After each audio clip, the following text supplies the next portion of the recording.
Hey everyone, welcome back. Working on fixing a little wrinkle in the skin here that happened when we were working on doing a test fit, and the skin actually fell and kind of caused a quick wrinkle in the piece of skin, and I'm trying to get that flattened out. One of the great parts about building is the community and the support around it. This gentleman here is from the local EAA chapter, and he's a technical counselor. He's been over once before, and I made the determination a while ago that as I was getting close to closing up given sections of an airplane, I would definitely have him over to review the work that I'd been doing up to that point and just make sure that I am not missing anything. He's definitely been very helpful, and I appreciate his suggestions and guidance. Although the one thing that I think he gives me more credit than what I deserve because he says I'm doing well. So we'll see. So I'm made the decision on the fuel line to not run a single line through it. A single line certainly is going to be a lot more better, less potential for leaks or anything like that. But I'm just not able to make some of the turns that I need to make in order to get the fuel line run and avoid pretty much every part that I'm trying to avoid. So, and it actually, as long as I can avoid leaks, which I think if I do the torquing correctly on all of the joints, I should be okay. The nice part is it gives me a little more flexibility, especially even after the airplane is closed up. If something were to come up, I can address that given point as opposed to trying to machine something around the fuel line itself. I know it's a risk doing it this way, but I've gotten what I feel like pretty confident in making these joints. It's actually not as hard as I really expected it to be. You just basically make sure you have the part that puts the bevel into the tube at the correct location, and as long as the nut slips over the end, it's in good shape. So I was working on because in the other video I mentioned that I didn't have enough, or if that once I close that rear section up, I'm not going to be able to access it. And I got to looking at it, and I was like, hey, I got this spare opening that I bought as a test, and I just really didn't have anything to do with it. It wasn't going to go anywhere on the outside, and so I thought, oh, well, heck, I'll just put this here. So if I need to at a later time, I can take that access panel off and access the COM1 antenna from within the luggage area. When the airplane's done and it's all together, there'll be some upholstery that will actually cover that up so you won't even see it. But it'll be a nice part to have in place if for some reason I need to do something with the COM antenna. So it gave me a nice out for any potential problems that I might have once I'm to that point where I'm needing to start testing the comm systems. So I'm happy about that, and kind of neat because I found a spot to put an access panel that I needed. And again, I mean, it's not a structural piece, so there's no harm nor foul for putting that in, and gives me a little bit of safety net there.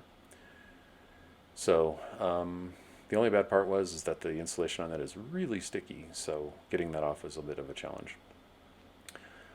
Starting to move in the direction of getting the rear luggage deck put in place, and so I set that in to see what else I needed to get done to make that work. Plus, with the wiring, I had to make some determinations as to how that goes. I talked to Adam over at Midwest, and the one thing that it's just not really written down anywhere is you have to pop a hole in the deck there at a very inconspicuous corner to get the wiring wrapped around the rib there. And I'm back at trying to get that little wrinkle that we've got in the skin out. I had some really good success on that on another piece of the skin, and this one's just taking a little bit more work than I was expecting. I figured since I had this on here, and I've had these Clecos holding that rib, the longeron there in place for quite some time. Heck, why not? I mean, I needed some wins because all the stuff that I've been doing lately has just been really tedious and doesn't look like you're doing much, and pulling rivets, just that part of it makes you feel like you're doing something. So I went back and went ahead and pulled the rivets on all that and putting it back on here to see how it looks. And I know it kind of looks like I'm bending it right there, but it's actually just kind of guiding it into place. Um, you know, you want to get the structural component done first and then wrap it around. This actually goes together pretty well. The one thing about the sling kit that I've really been happy with is the rivets all do line up like 98% of the time. If something's not lining up, you probably don't have it put together correctly. And this is just the side that's for the left rear fuselage section here. And I'm just carrying forward with that because once I get the right skin all squared away and I'm happy with it, then I will be putting that in place. And once that's done, then it'll be a matter of, okay, you know, I'm ready to close this thing up. And I have to rivet in the rear luggage section there.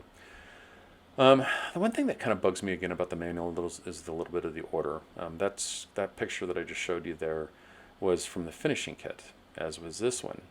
And this is talking about putting the eye bolts in place. Well, it's a whole lot easier to put those eye bolts into place before any of this goes together. I don't know why they put it that at the end, because that would be after the side skins are on, after the canopy's on, and you're getting ready to actually put the wings on the airplane. Why not put the eye bolts on now?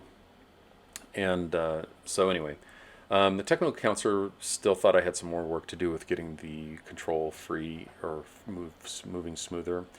I removed the control rod between the two and identified that this is the side that definitely needed the most work. I've spent a fair amount of time on the front portion of where the bushing goes through, and I just really wasn't willing to remove too much more material out of that because it was just, I felt it was getting a little too excessive. So I started looking at this from the rear section of it and took a little bit of material off, and that made a huge difference. It's definitely much smoother now. Both control sticks, when they're connected with the connecting rod, it flows very smoothly at this point in time. So I'm glad I took the extra time and energy on it. It's tedious. I mean, there's 4 bolts bolts in the back that have to come out. They're a little bit of a weird position. Gravity's not working with you because as soon as you loosen the nut off, it drops down to the bottom, and then you got to get a magnet and pick it back up. And then your fingers just don't quite fit in that hole real well. So I feel like that this part's actually behind.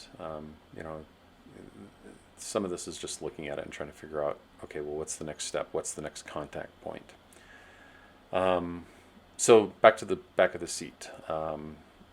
The parts that we needed to include were to put some Rivnuts in place.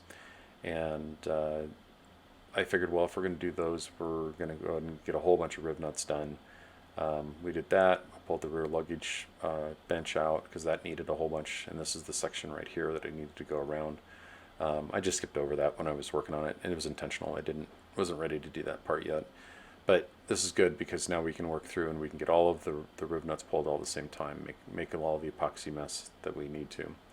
And I usually let them dry for overnight, so it cures for about 24 hours, even though it's like 10-minute epoxy or something like that. So anyway, all of that's done at this point in time. We went through and did all the Rivnuts in the rear portion of the seat where they needed to go as well, because there's a hinge that swings across to have the rear seats lock into place in the center. And also for there's some deadbolts effectively that go in place as well. So those are all done.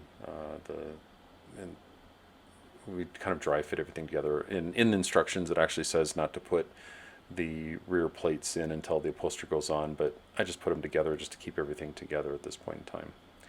Anyway, if you're watching this, I'm planning on being at Oshkosh, and I will be at the Sling event when they announce it. So if you're there, please feel free to stop by, and I'll be happy to chat with you. Thanks very much. Talk to you guys later.